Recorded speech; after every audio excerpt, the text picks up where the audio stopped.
guys, and welcome to Beauty Chat with Emdil. We're here today with Swati Gupta, who's the creative director of Bodycraft. Hi Swati, and thanks for joining us. Thank you for having me. Okay, Swati, I want to ask you today about hair colors.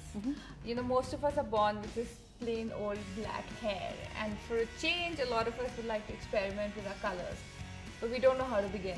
Can you give us some tips on how to actually choose a hair color that will suit you? Coloring is definitely a huge industry now, and most people are going in for color. I think it's also the best way to change your appearance and personality and look. One of the best tips I learned when I studied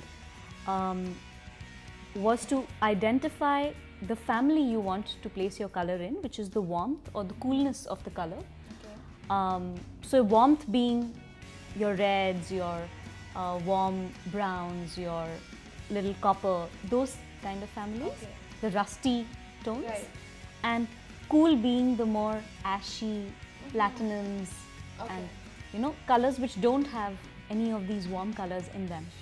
So the champagnes and those kind of colors. These are chosen on the basis of how you dress, especially in terms of your jewelry.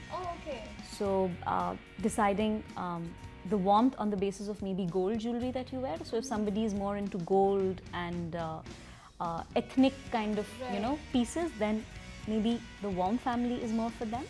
They dress more in browns and earthy tones, maroons and those kind of colors. And for those who are more maybe diamond jewelry, platinum, white gold, maybe move more towards the slightly more ashy, cool tones. Your clothing then becomes more blues and violet, slightly more frosty tones. So it really helped us to identify stuff fairly easily, because you can immediately put people in these brackets through something according to their appearance normally. That's a great tip actually. Yeah, it works well. You do get stumped sometimes when there is neutrals, but largely it really works, and it helps well to identify. Wow, nice. So tell me something. The thing with hair color is it is a chemical, right? There's always apprehensions attached to using chemicals. Are there some myths and apprehensions that you come across, that people come to you with? Sure. One of the biggest myths and the most bizarre ones that I've heard is the increase of graying after coloring. I've heard that too. Yes, people believe that their grey hair is increased, but I think it's a complete myth. It's also a proven fact that does not happen. What does happen is that once you do a color, you've got one even tone to it. And then the minute the grey starts showing up, it starts showing strong against what is globally colored. So I think it's just more the visual attached to it. It's not really like you've sprouted more grey all of a sudden.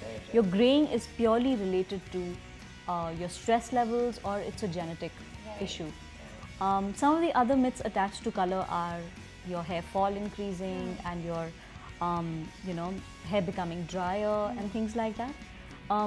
Again, not directly related, but yes, you have to follow some basic aftercare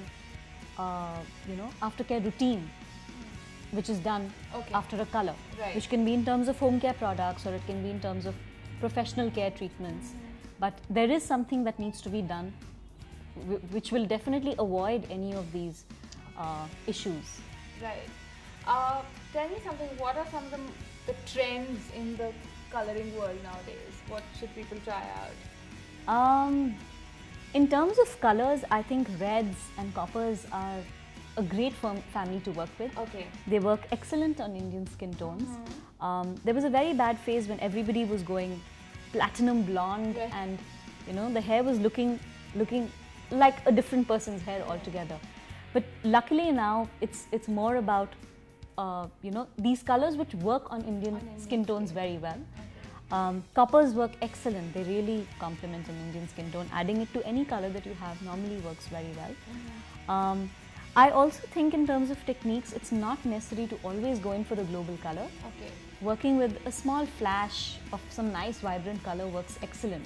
So working a flash or a chunk of, you know, maybe red or fuchsia or something like that is fun, and it's really exciting, and you're not exposing the whole head to it. There's also an ombre effect, which is talked a lot about these days, which is basically color being lighter down and darker on top. So it's like an outgrown highlight effect, as you know, for a layman, that's what you can call it. That looks really interesting as well. Working families of honeys, browns, you know, these kind of colors these days are meant to give you a little bit of a 3D effect instead of being an absolute contrast to what you basically have. So doing a black and a gold is a very sharp contrast. But moving a family, going black to brown to light brown to a gold, will be a much healthier look. Yes. Great, thank you so much. Those were some great tips. Really great tips that we can all use to give us a new look. And thanks for joining us, Swati. Thank you. It's a pleasure to be here. Thanks. And keep watching MDIL for more videos on beauty and health.